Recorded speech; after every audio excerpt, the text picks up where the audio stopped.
wish Coach Dooley a happy birthday, and they had a nice surprise for him the other day, and certainly happy for him to celebrate his 90th, I guess it was. So that's a heck of a deal. I hope I can get there one day. But you know, looking back at the tape, I think it's never as good as it seems, and it's never as bad as it seems, and that's kind of the mantra coaches use, and to be honest, it's true.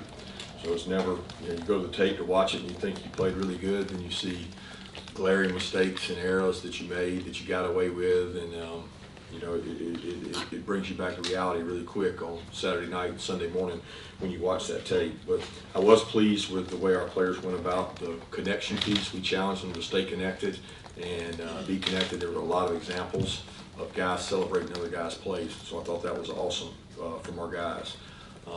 But now it's moving on to a guy I know a lot about, and a program I have a lot of respect for, and he's done a tremendous job everywhere he's been. And it'll be a challenge for us getting ready for Sanford at home on Saturday. Raise your hand, question. Yeah, Kirby, you kind of forewarned us to expect the unexpected. Obviously, you guys came out in no huddle, but in terms of expecting the unexpected from all those freshmen, what would you say about the young players that saw their first opportunities on that big stage? They have a lot to improve on. The most obvious is that there's a lot of mistakes. I mean, mistakes that even they'll tell you are like, we call them WTFs. Like, there's just like a lot of things that are like, why did you do that? You didn't do that all year. And they have the largest growth for those guys is game 1, 2, 3 in terms of reaction to their mistakes, and you know, what makes a guy. I've always wondered, you know, like, who's going to sell the potion that allows a player not to make the most glaring mistake, things that you've repped a lot. And you know, you have those in the first game. I've come to accept them, and it's more what your response is to them. And I guess we'll get to find out what those young freshmen's response is this week. Yeah, Kirby, you mentioned the other day that you feel the staff here is the best it's ever been. I just want to follow up on that and see what makes it that right now, you think, especially when you've added 4 new coaches to the staff coming into this year. The buy-in of those 4 coaches, the alignment, the understanding of this program's bigger than me and that I'll sacrifice for the program. They understand their role. They've done what they've been asked to do, and they embrace it. And there's a lot of positive energy and enthusiasm at practice and at work. So it's created a really good kind of connection among the staff. Coach, a little bit of an operations question. Notice Stetson holding on the placement kicks. Just what went into the decision of doing that, and what are the logistics involved? You know, obviously those guys are up on another field a lot of the time, but obviously you're comfortable with him having enough work and being able to handle that responsibility. Yeah, he's held ever since he's been here. I mean, he's held probably 1,000 times. He was Camardo's backup holder, so it was like, it wasn't a new thing. It was, we lost the guy that held before, so we go to the next best holder or the guy that's next up, and we're training a guy for when Stetson's not here. So it's one of those things that I think it's important to the kicker to have who they're comfortable with, and that those 2 guys get to spend time together, and they do. They take a lot of time after practice, pre-practice, pre-game to make sure they're on the same page.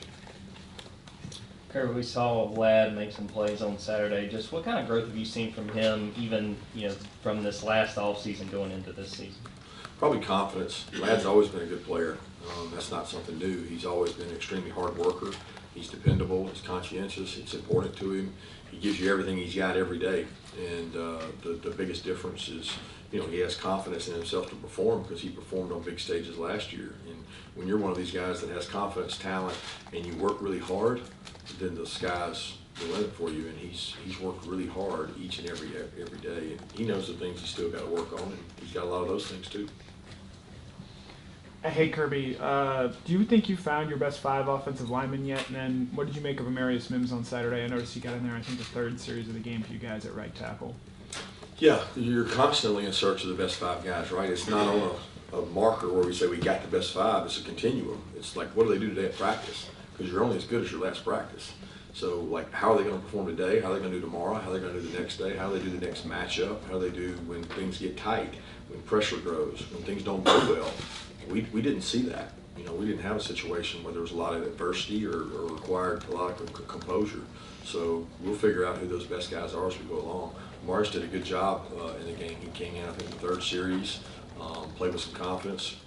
Those guys getting experience is critical, so they're ready to play when their opportunity comes every down. And I think early in the season, especially, those guys' conditioning level, it helps to have 3 guys playing at those positions.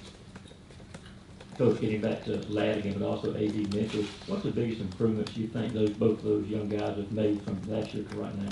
Confidence. They're both, much more confidence and in the system a second year. So, there's every play you run, there's a reaction to what the defense does.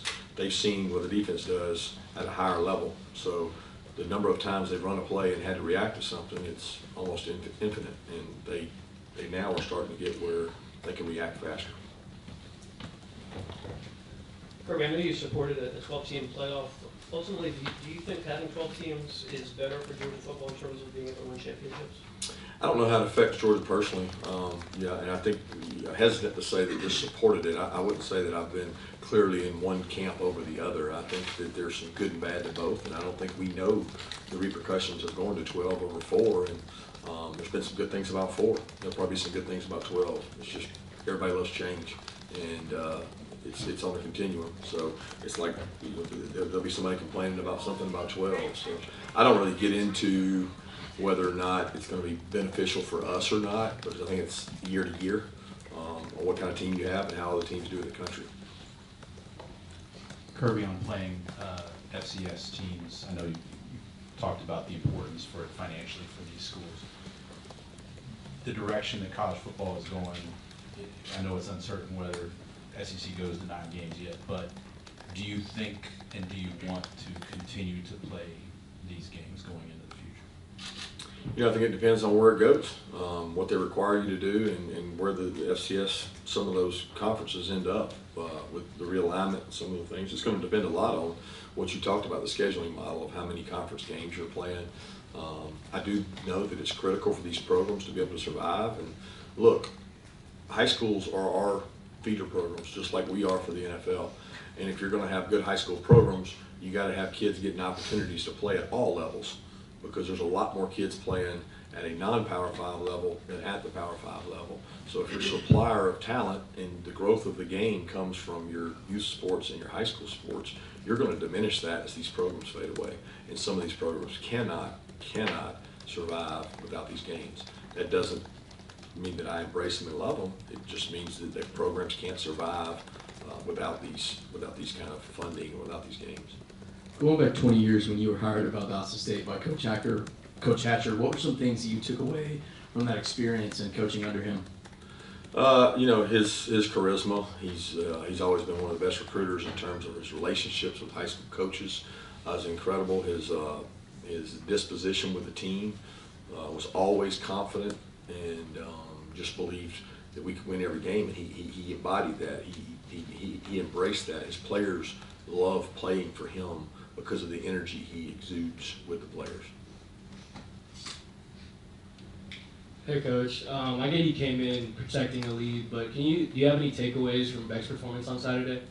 Yeah, Carson was very calm, cool, and collected. His disposition is such that the moment's not too big for him, like he's been multiple times before. I thought he did a good job. He made some good decisions and had a couple poor decisions, and I think he could be the first to tell you that he would like to improve on some of those. But the good thing is he got to come in and have an opportunity and run the offense where it wasn't just a run-oriented system, just to end the game.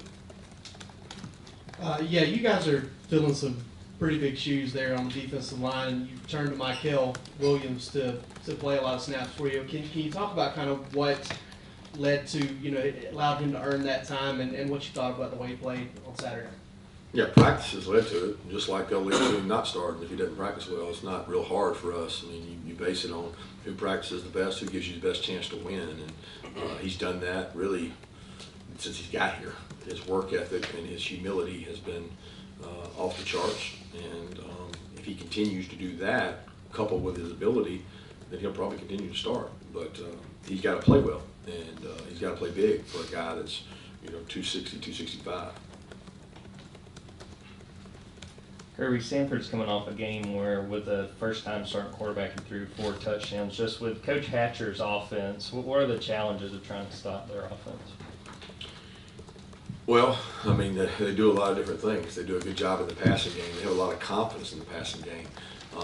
Quarterback came in, played really well against Kennesaw State.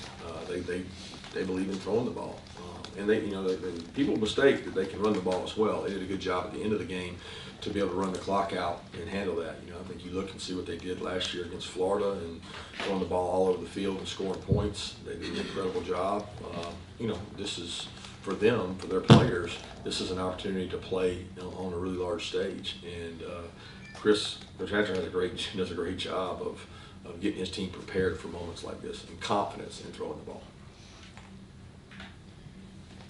Yeah, Kirby, you mentioned after the game that y'all wanted to get Malachi Starks in the game early, wanted to make sure you did that. I know safety is a position where you kind of want to have two guys and roll with them. So what's the plan look like in terms of getting him experience? What's the plan looking like in terms of getting him in the game early against Oregon? How important was that for y'all? Well, we just talk about how to play the players. We had a plan all along, all depending on how he practiced in fall camp and how he drew. And we have a plan on every player. We talk about every player and where they are and what our plan is, and that plan can change in game. The plan was to get him in early, and we did. He made a few mistakes and he made a few plays, and we got to try to limit the mistakes.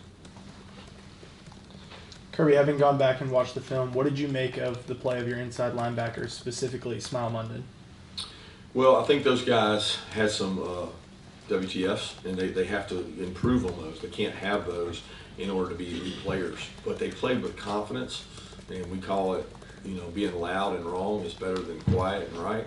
And they had some moments they were loud and wrong, but they were confident in what they called. And it was, when you go with a team that plays some tempo and some hurry up, it creates a little chaos. And I thought those guys managed that well. They managed the leadership position well. Physically, there's things we can improve on in terms of toughness, tackling. All the guys can. I mean, we didn't tackle the man with the ball real well. Yeah, hey Kirby, I know Chris Smith said he had a stinger. Is there any sort of limitation on him this week? And then having a veteran like back there at safety who's able to make the play like he did against Bo Nix on that interception, how valuable is that for a defense that does have to replace a lot from last season? Well, it's important. All the pieces we have that have played are integral to make the other pieces play well. So Chris is a piece that's played, and he brings a lot of confidence to the other players around him, especially in the eye of the storm. And like I told the players today, we asked for composure and connection. We got a lot of connection. We don't really know. We never really got tested, so it's not their fault. But they didn't get tested in the composure category, and that's going to come. And when that time comes, are you going to be ready for that storm? And Chris is a guy that you feel pretty good about. Kirby, what did you see in the performance of Javon Bullard? We saw he kind of got the start. You mentioned he was pretty tough. What did you see when you went back and watched the tape? I think Javon, be first tell you, he probably had some first game jitters like the other guys, and a couple times where he didn't get lined up right, maybe didn't have his eyes in the right place. He plays really hard. He plays really physical. He's going to continue to get matched up on some big guys. He's got to play big for a guy that's not real big size, but he's another guy that doesn't back down from contact and works really hard every day. He gives you everything he got, and he's a starter, I think, on every special teams too, which is credit to the way he plays.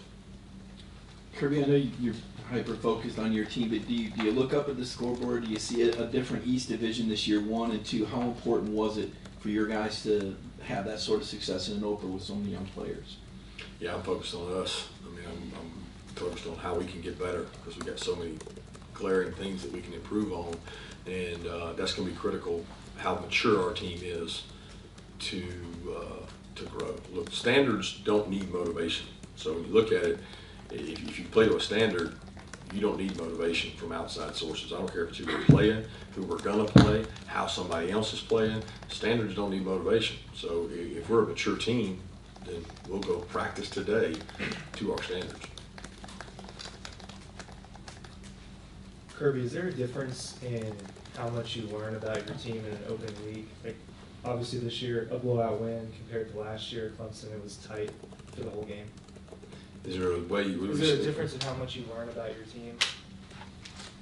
Yeah, I don't know how to answer that because I mean each one I think you learn something. I think you learn something valuable about your team and their approach to the game. A lot more learned in the steps leading up to the game and during the game than of the result of the game.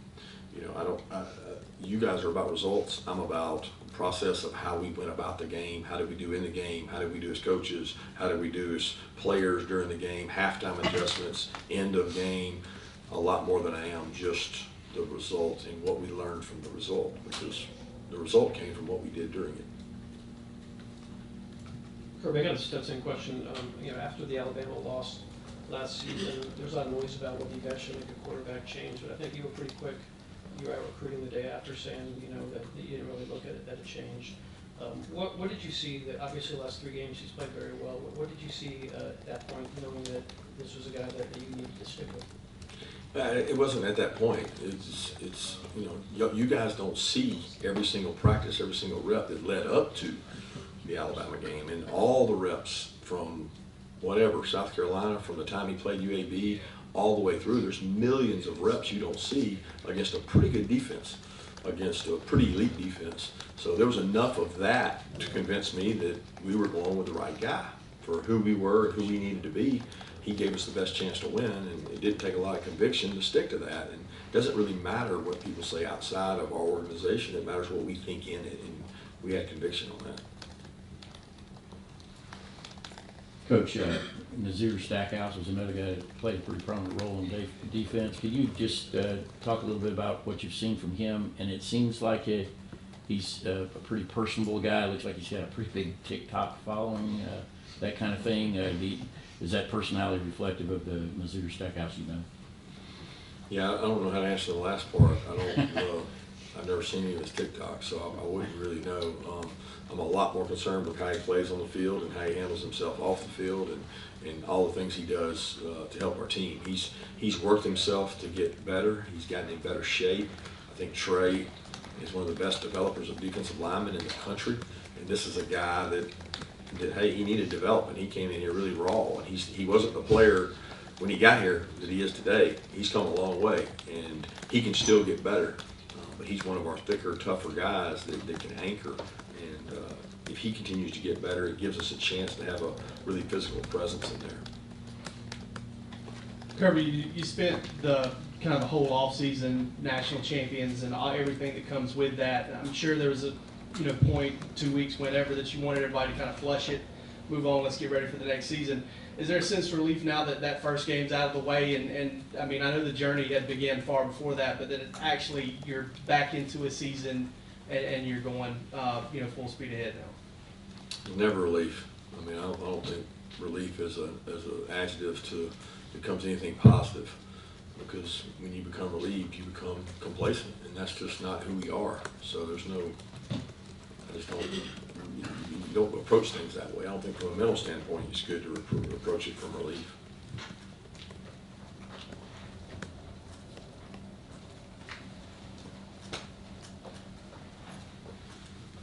Kirby, can you tell us a little bit about what you saw in Oscar Delp when he got on the field, and maybe what a Reed Gilbert could do to see the field a little bit more? Yeah, I thought both those guys got to go in the game, try to gain some confidence. Certainly they got 2 good players playing in front of them. We think the sky's the limit for both those guys, and looking forward to seeing them work today. 2 more questions? 1 more? All right, thank you. Thanks, guys.